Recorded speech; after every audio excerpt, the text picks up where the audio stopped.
Hey guys, it's Mark here. I'm from NotCentralised, and I wanted to put in our video to be considered for South by Southwest in 2023. One of the biggest reasons is that we do awesome things in the community. One of the core features that we focus on in Web3 is ecosystem building, and as part of that, we built up something called the Australian DeFi Association. And that is an awesome community of now 7 cities. There's thousands of members there all across Australia, and they're all doing amazing things in the world of Web3. So just wanted to showcase with this short little video about some of the events that we ran in 2022. And we're hoping to do a whole lot more in 2023. And we really hope that you have us on stage and we'll showcase to you with a panel talking about real world blockchain usage and some other awesome things there, because Australia really has a lot to offer in this space. So we hope you will consider us.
Too controversial. Look, as a British person, I do feel mortally wounded by that, actually. So, off topic for just an appropriate period of mourning, please.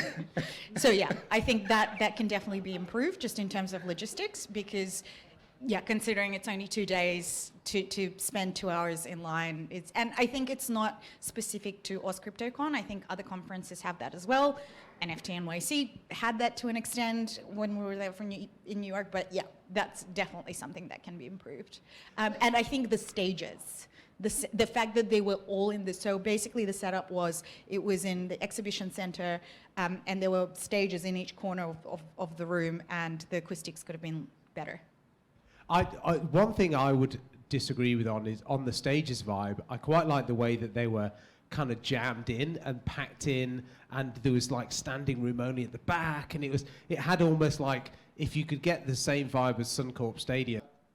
We're effectively encoding regulation within the smart contract.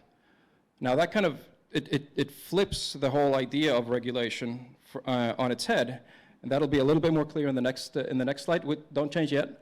No, go back. Ready. But the effect of that is that on a public blockchain, you can actually have an Australian regulated ecosystem, a US regulated and a UK regulated ecosystem, where in reality, the key players on this public blockchain are effectively the KYC providers. Like the Australian blockchain week earlier this year. And we were sitting down and having a bit of a chat with Susano. And John had said to me, "Who are you and what do you do?" And I said, "I'm just a med student." And so he invited me to a chat. I piqued some interest. And the two of us told each other our life stories. And after that, he said, "Okay, now I'm going to tell you why you're going to hate VC." And I think he's probably either very good or very bad at his job, but by the end of that conversation, I loved the idea of VC. Hands up here who's working in something that is either fully Web3 or is adjacent and, you know, wanting to get into Web3, or maybe you're working full-time somewhere but you actually want to get into the Web3 space? Hands up. People here? There's quite a few. This is good. Keep your hands up. This is Lynn, by the way. Lynn is from Stone and Chalk. Hi, Lynn. Woo! And hands up here who wants to, say, work with others that are doing cool stuff in the Web3 space. Hands up, hands up. Oh my gosh. You guys are really cool.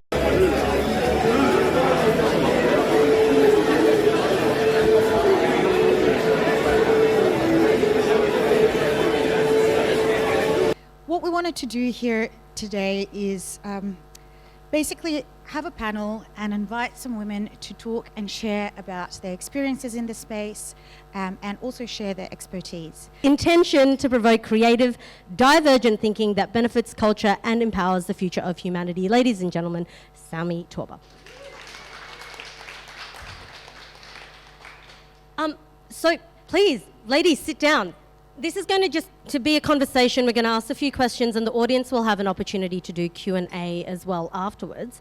What isn't in my CV is I'm a very passionate impact investor, and I became very fascinated with how the technology could be used for financial inclusion and my impact work. And at the time I was working inside of a bank, and obviously those types of ideas are hard to float, and so I started just building real world applications and developing projects. And Hannah's here, the inventor of the original piece of paper that created a digital twin, which has now become part of folklore in tokenizing loans and all different kinds of digital assets. And her son said to me, and so from there I started looking at the Bitcoin, the blockchain, and then like growing into how do we put indigenous culture straight into the Web3, because I could see this massive gap.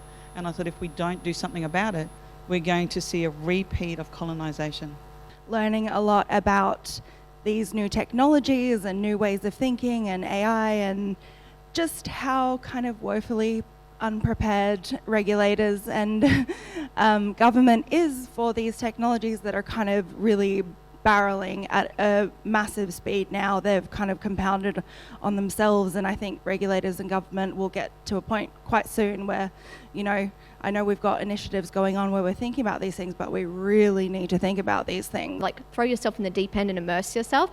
And so as a creator, I came up as a singer-songwriter performer, and I wanted to have a more technological surrounding in the sense of being able to produce my own work. So of course, then like with that polymathic mindset inspired me to become a music producer. So it was around 2017, I then came across a company called, it's a Sydney company actually, Emanate, and they were looking to disrupt the traditional music industry in terms of the blockchain and being able to track royalties because of the blockchain's transparent immutability. And so you can see that the price of Bitcoin is actually highly correlated, or at least appears to be highly correlated, right? And that's something we've seen over the first half of this year. And that is a new trend. I think that's a sign of maturity of blockchain and how people actually view blockchain technology.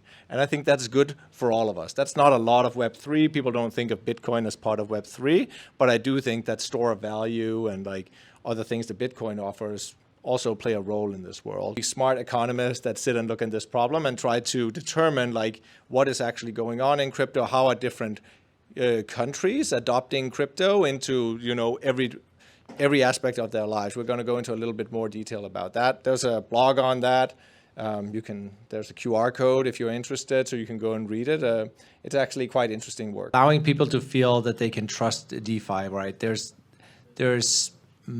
people are going to put money into this that actually matter to them, right? For a lot of people that have entered into crypto, it's maybe play money that you're putting into it and you're at risk of losing it. If this is going to be serious finances, there needs to be some level of protection, right? Like people are not going to put their life savings into some investment vehicle if there's no security, there's no insurance, and that you can actually get your money back. Yeah, I think took words right out of my mouth in the sense that I think on-chain identity, and whether that be we try and preserve privacy with ZK or traditional sort of options. I think there's huge removal of friction in how we do KYC, AML checks, and all those things in traditional finance world. And exactly like you said, the number of times you need to give the same information to multiple different parties. Are they handling it all securely or not is another question. So, you know, being able to help streamline that is a huge sort of,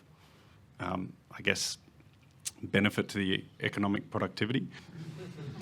I think, so following the lead here, it's obviously the data, but thinking a lot about economic policy and regulation, what the data tells you is the movement of people. It's dynamic, it's behavior, right? So think of it this way. Right now, and bear in mind, I'm not a lawyer, so you can trust everything I say, but you know, when you're designing regulation, when effectively the designing regulation is about designing a tokenomic incentive towards how people should behave within a functioning economy.